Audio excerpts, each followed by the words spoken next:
How's it going, everybody? Brett Mix here, back for the Monday Night Wars.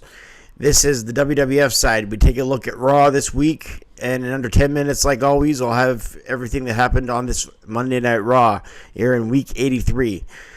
The 211th episode of Raw in its history. Ratings for this Raw were a 3.1. Nitro on the same week scored a 3.6.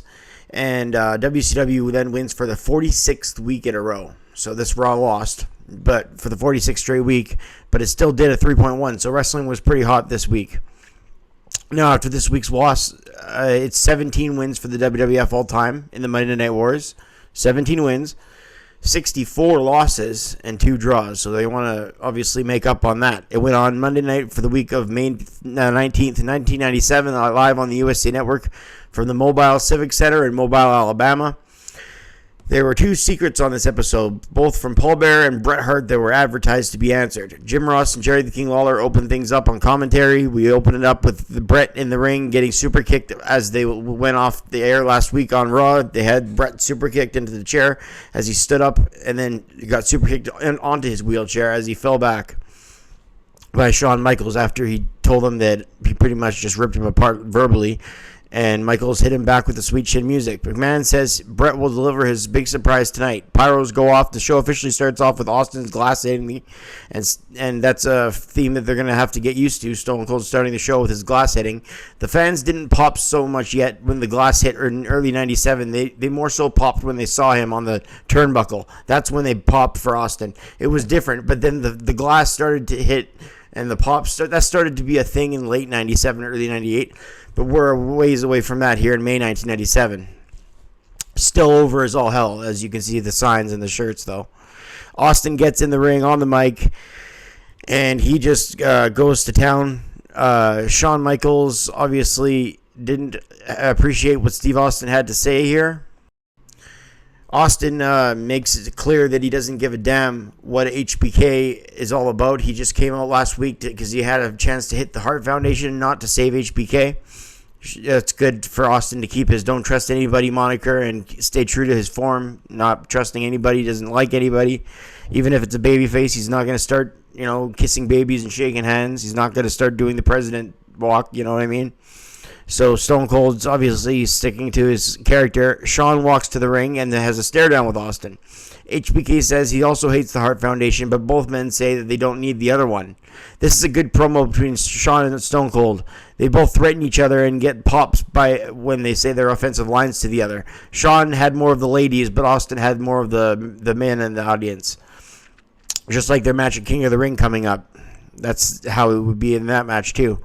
Austin and HBK start brawling in the center of the ring until the Hart Foundation pop up on the Titantron, and it's Owen Hart saying that they don't give a crap about either guy and say that next week they'll defend their titles against the two of them if they can coexist, if they get their stuff moved along. So we'll see about that next week. It should be a huge tag title match. I remember that match. It was a classic, so we got good stuff coming next week. Opening contest is a King of the Ring tournament match. First round, Crush with the Nation versus Triple H with China. The first round match, Triple H, this is how Hemsley gets back in the tournament after being eliminated last week in the first round match against Ahmed Johnson when China hit Johnson with the steel chair, disqualifying him. I guess in the rules, it's only a pinfall or submission to move on in the tournament. Therefore, Helmsley is entered back in, and Vader suffered an injury, so Vader is being replaced by Helmsley. This is how Helmsley gets back into the tournament, because of course we know that he wins. Spoiler, if you didn't already know that he won the 1997 King of the Ring. I'm sure you do, and if you don't, I'm sure you aren't mad that I spoiled that for you because it happened a long, long time ago.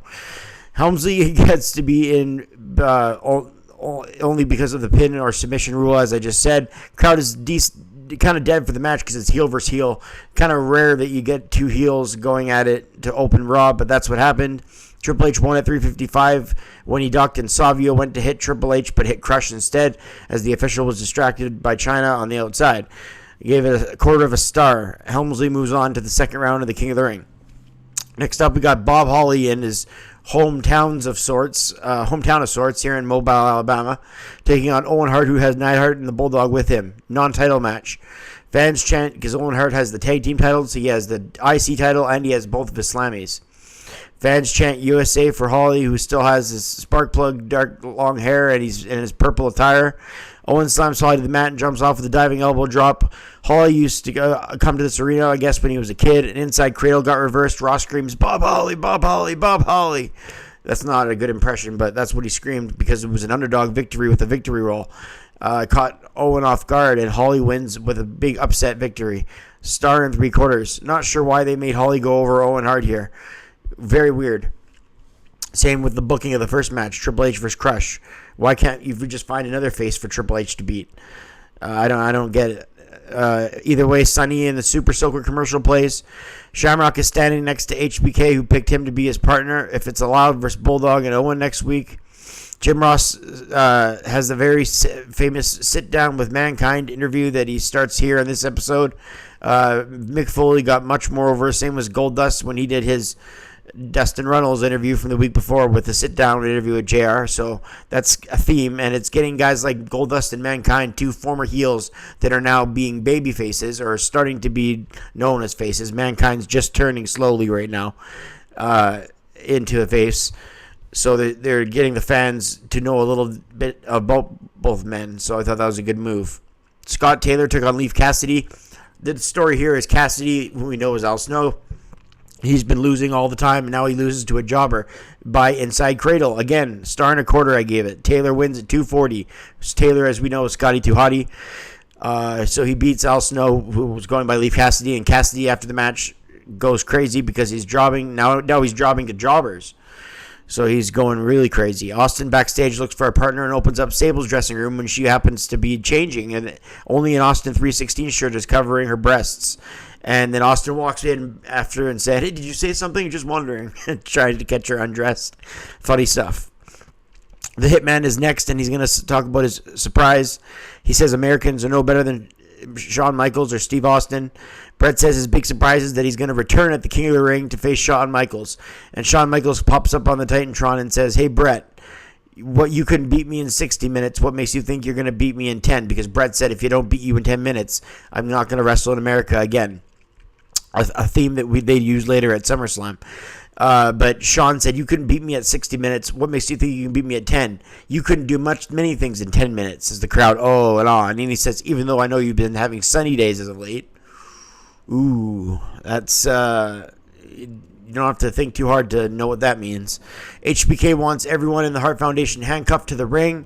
Brett says, "Sure. So what's on for the King of the Ring, Brett versus HBK? Or is it just another Brett versus HBK planned match that didn't happen?"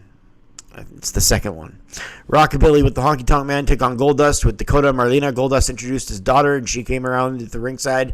Rockabilly hit the Famouser, but it wasn't his finisher yet, so Goldust kicks out. A bunch of hits and then a bionic elbow as Goldust is a face doing his dad's American Dream, one of his signature moves. Rockabilly wins at DQ at 4:05 as Goldust hits the Honky Tonk Man with the guitar as he was about to hit Goldust with it before that. 1.25. Ahmed Johnson backstage says that he will be the first ever black WWF champion. Okay. I'm not laughing that there hasn't been a black champion. I'm laughing at Ahmed Johnson. Austin backstage says Harvey Whippleman could be his partner for all he cares. Farouk took on Rocky Maivia, an early meeting between two nation leaders. Farouk wins at 250. Farouk then is going on just picking up victories as he's the number one contender at King of the Ring 97. Gave it a dud.